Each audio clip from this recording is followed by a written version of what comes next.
sweet like a buttercup. You're a Barbie doll. Show them all what I'm made of. Strut down the hall. Won't stop till I get enough. We've got a tough one to unpack today, but an incredibly important one. This is one of those stories that really just stops you in your tracks. Two police officers in Virginia Beach, Christopher Reese and Cameron Gervin, were killed during a traffic stop, and we're going to try to get to the bottom of what happened. Yeah, it's a real tragedy, and we're going to be looking at a CBS News article to try to piece together the events. Absolutely. And, I think it's important to approach this with sensitivity, given, the families involved and the community that's been impacted. Right. Of course, it's a delicate situation for everybody. So let's start with what we know about what happened. It sounds like officers Reese and Gervin, they pulled over this blue Hyundai Sonata.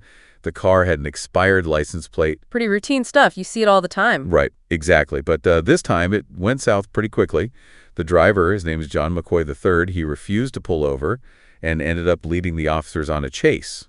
Yeah, and Chief Newdigate, he's the Virginia Beach police chief. He's actually said there's video footage of the whole thing. He described it as horrific. I mean, you can only imagine what that footage must show. Yeah, definitely a key piece of evidence for the investigation. So the chase ends, right? McCoy still won't get out of the car, and things start to escalate. He starts arguing with the officers, and there's a struggle, and then this is where it gets really bad. McCoy shoots both of the officers. And it gets even worse, actually. According to Chief Newdigate, after shooting them, McCoy shot them again while they were on the ground, and then just walked away, just like that. I mean, it's hard to even comprehend that kind of violence.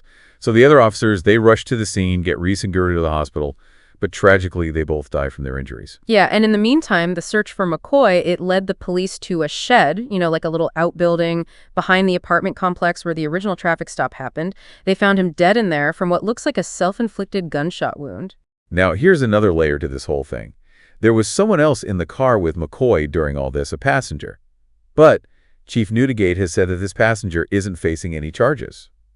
What do you make of that? It's definitely interesting, right? It makes you wonder what that passenger saw, experienced, what they're going through now. Yeah, absolutely. So the article also mentions that McCoy had a felony conviction. This was back in 2009.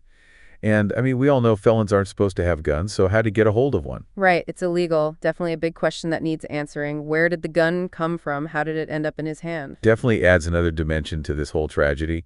We've also heard from Chief Newdigate and the mayor. They're asking for patience from the community, letting the investigation run its course. Obviously, everyone's grieving right now. Yeah, Rep. Jen Kiggins, who represents Virginia Beach, she's spoken out too, talked about the sadness, the shock that everyone's feeling. Really, the whole community is hurting. It's just a stark reminder, isn't it? The dangers that police officers face every day, just going out there doing their jobs, these jobs that demand so much courage. And then something like this happens. 2 lives lost, families shattered. It makes you think, right? What led to this? How could something like this have been prevented? What could have been done differently? These are tough questions. They are. And, it's easy to just feel overwhelmed by stories like this, just want to shut it out. But it's important to stay informed, to talk about these things, search for solutions. So I guess I'm wondering, for those listening, what are your thoughts? What questions are sticking with you? How do we prevent these tragedies from happening? How do we make our communities safer? It's something we all have to think about and grapple with. It really is.